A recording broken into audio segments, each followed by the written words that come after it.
เป็นญาติหรือเป็นมิตรแก้วสหายคำฉะนั้นต้องขออนุโมทนาแต่ว่านี่ไปเจริญพุทธมนต์เนาะสืบชะตาคุณแม่วิจันดีเจริญตื้อบ้านตำนักอายุโยมแม่ได้อยู่99 ปีเต็มสุขภาพแข็งแรงดีผิวพรรณวรรณะดีอู้จาดีมีลูกเจ้าหลานเลนญาติพี่น้องมาร่วมมากหน้าหลายตาทุกเจ้ามีธรรมภาพแก่แล้วเพิ่นแหละ หลายตนหลายองค์นะมาเจริญพุทธมนต์แล้วก็เทศนาธรรมศาลากริวิจารณสุตขอบใจที่ญาติโยมทุกคนใบหน้าอิ่มเอิบยิ้มแย้มแจ่มใสโยมคนนั้นก็เป็นแฟนรายการคนนี้ก็เป็นแฟนรายการผู้ฟังมาเจ้าก็มีเกี่ยงของง่ายก็มีมาตอนก็มีมาแรงก็มีมาค่ำมาคืนก็มี แต่ขออนุโมทนาเป็นอย่างมากขอบใจจริงๆเอาละโยมต่อไปเอามาไว้พระรัตนตรัยเนาะบูชาพระรัตนตรัยตั้งอกตั้งใจว่าตัวกันไปเนอะโยมเนอะอรหังสัมมาสัมพุทโธภควาพุทธังภวันตังอภิวาเทมิกราบพระพุทธสวากขาโตภควตาธัมโมธัมมังนัมมัสสามิกราบพระธรรมสุปฏิปันโนภควโตสาวกสังโฆสังฆังนัมมามิกราบพระสงฆ์นะโมตัสสะภะคะวะโตอะระหะโตสัมมาสัมพุทธัสสะนะโมตัสสะภะคะวะโตอะระหะโตสัมมาสัมพุทธัสสะนะโมตัสสะภะคะวะโตอะระหะโตสัมมาสัมพุทธัสสะพุทธังสารนังคัจฉามิธัมมังสารนังคัจฉามิสังฆังสารนังคัจฉามิทุติยัมปิพุทธังสารนังคัจฉามิทุติยัมปิธัมมังสารนังคัจฉามิทุติยัมปิสังฆังสารนังคัจฉามิตติยัมปิพุทธังสารนังคัจฉามิตติยัมปิธัมมังสาร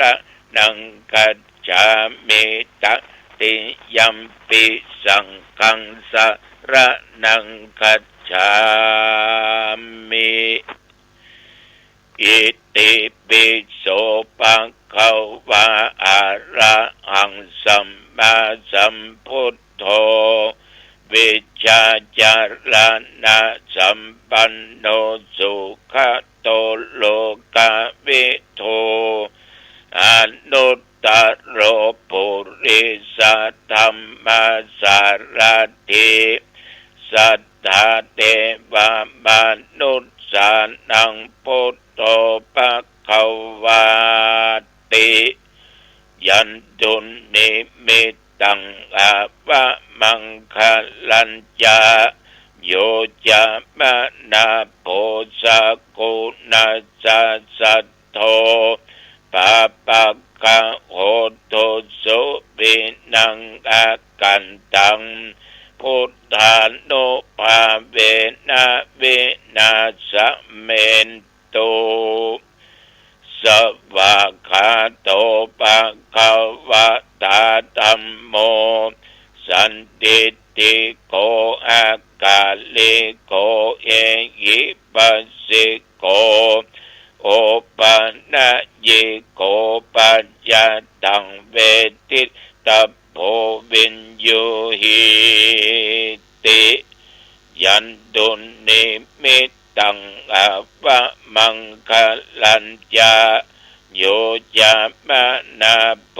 สะกุณาสัสสะโตปะปะกะโอโตโสปินังอากันตังธัมมานุภาเวนะเวนะสะเมนตุสุปฏิปันโนภะคะวะโตสาวกสังโฆปุจจุปฏิปันโนภะคะวะโตสาวกสังโฆยายะปฏิปันโนภะคะวะโตสาวกสังโฆสามิจิปฏิปันโนภะคะวะโตสาวกสังโฆยะทิทังจัตตาริปุริสายุคานิอัตตาปุริสาปุคลาเอสะภะคะวะโตสาวกสังโฆอาหุนายโยปะหุนายโยทักขินายโยอัญชลิกรณิโย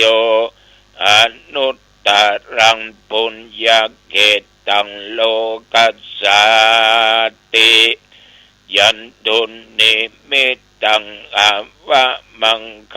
ลัญญาโยจามะนาโปสะกุณาสัสสะโตปะปะกะโหโตโสปินังอากันตังสังฆานุภาเวนะวินาสเมนโตยะโตอังภะเกเนอะเลญะยะชาติยะชาโตนาภิจานาเมสัญเจจะปานังชีวิตาโวโรเปตาเตนะสัจเจนะโสติเตโอโตโสติคัพพัสสะโพชังโคสัตติสังฆาโตธัมมานังวิจโยตถาวิริยัมปิติปัสสติโพชังคาจะตถาปะเรสัมมาตุเปกะโพชังคาสัตเตเตสัพพะทัสสินามุนินาสัมมาตากาตาภาวิตาภาอุลิกาตาสังวัตตันติอาปิญญายะนิพพานายะจาโพธิยาเอเตนะสัจจะวัจเจนะโสติเตโอโตสัพพะทาเอกัสสะมิงสัมมะเยนะโทโมคัลลานัญจกัสสะปังกิลาเนตุกิเตติสวะโพชังเกสัตตาเทสะญิเตจะตังอภินันติตวาโรคามุตจิงสุตังคะเนเอเตนะสัจจะวัจเจนะโสติเตโอโตสัพพะทาเอกาธาธัมมราชาปิเกลันเยนะปิปิริโตจุนตเตเรนะตัญเยวะภานาเปตวานะสัทธลังสัมโมทิ ตวะจะอาภาตาตัมอาบุตตาสิทานาโสเอเตนะสัจจะวัชเชนะโสติเตโอตุสัพพทาปะหินาเตยะอาภาตาตินนันนัมปิมะเยสินังมัคคะอัตตะกิเลสาวาปัตตานุปาติธัมมะตังเอเตนะสัจจะวัชเชนะโสติเตโอตุสัพพทาสักกัตตัวพุทธรัตนังโอสัทังอุตตมังวรังกิตังเทวมนุสสานังพุทธเตเชนะโสตินานัสสันตุปัตตาวาสัพเพตุขาบูปาสเมนตุเตสักกัตตัวธรรมรัตนังโอสัทังอุตตมังวรังปริลาอุปัสสมานังธรรมเตเชนะโสตินานัสสันตุปัตตวาสัพเพพยาบูปัสสเมนตุเตสักกัตตัวสังขารตานังโอสัตตังอุตมังวรังอาหุนายยังปาหุนายยังสังฆเตเชนะโสตินานัสสันตุปัตถวาสัพเพโรกาบูปัสสะเมนตุเตนักขัดนัตถิเมสรนังอัญญังพุทโธเมสรนังวรังเอเตนะสัจจะวัชเชนะโหตุเตชะยะมังคะลังนัตถิเมสรนังอัญญังธัมโมเมสรนังวรังเอเตนะสัจจะวัชเชนะโหตุเตชะยะมังคะลังนัตถิเมสรนังอัญญังสังโฆเมสรนังวรังเอเตนะสัจจะวัชเชนะโหตุเตชะยะมังคะลังอัตถิอุณอาสะวิจัยโยธัมโมโลเกอนุตตโรสัพพสัตตาอิตัตถายาตังตวังกันอายิเตปะเตปริวัชเชละจะตันเตอะมโนเสหิปะวะเก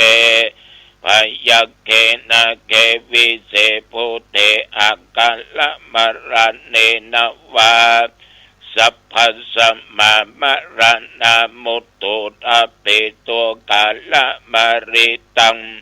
ตัสเสวะอะตุภาเวนะโหตุเทโวสุขีสัทธาสุตตาสิลังสัมมาทายะธัมมังสุจาริตังจาเร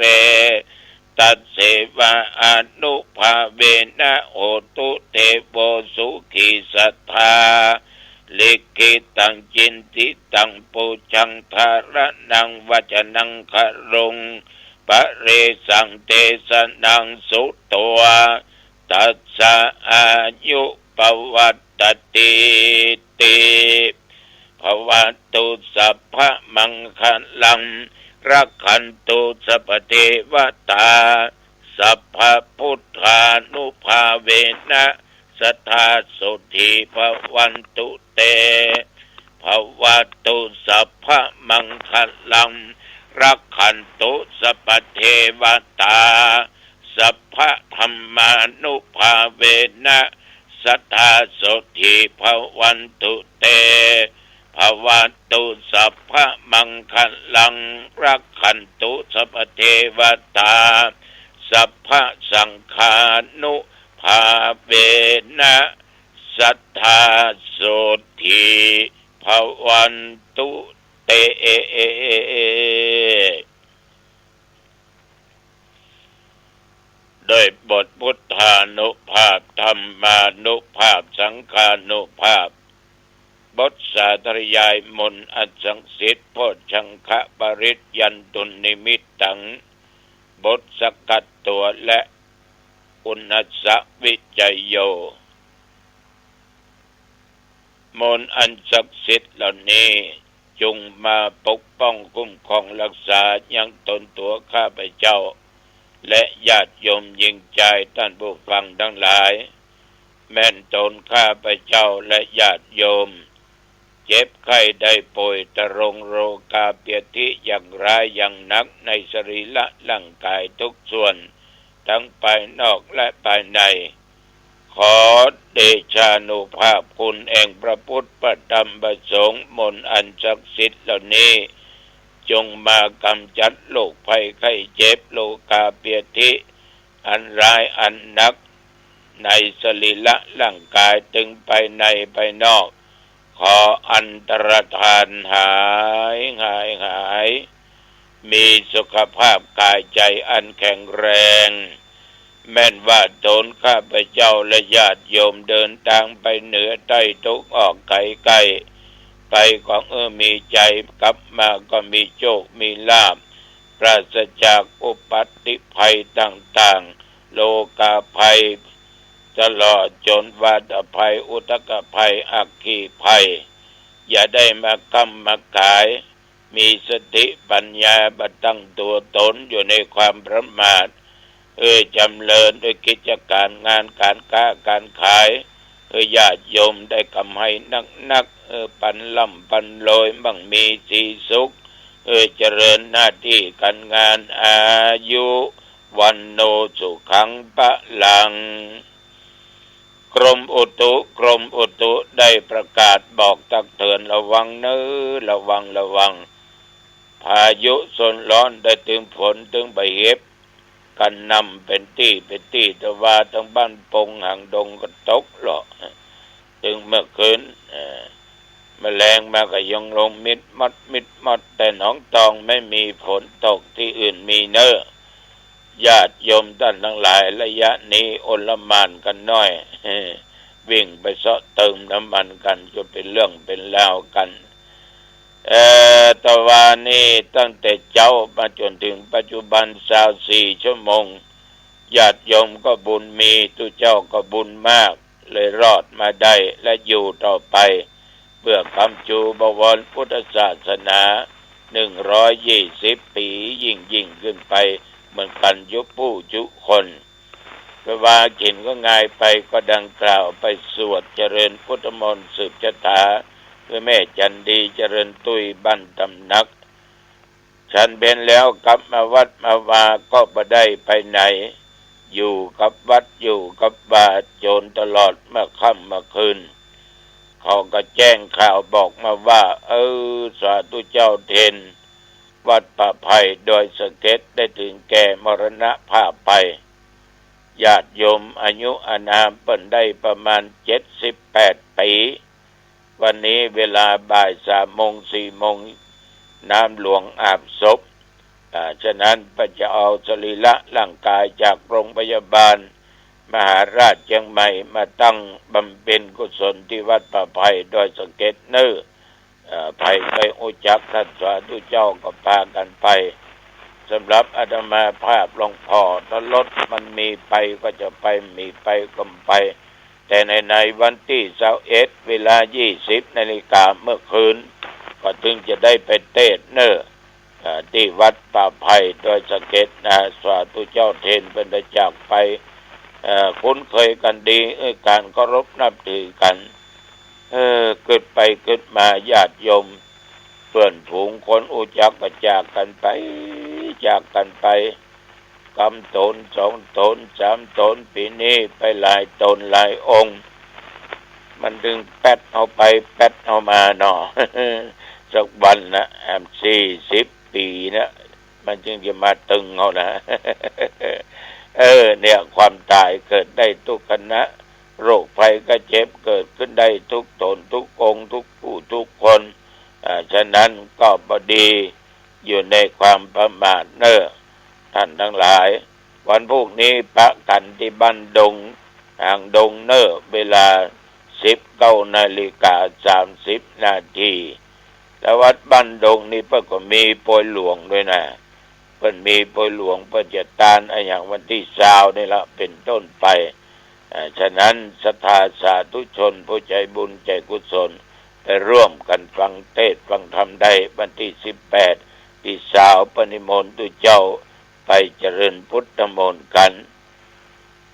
มันระยะนี้น้ำมันเนาะบางปั๊มเพิ่นก็หมดเนี่ยเข้าไปมันได้เติมเตือนน้ำมันหมดแล้วจะเป็นเรื่องเป็นราวกับตุเจ้า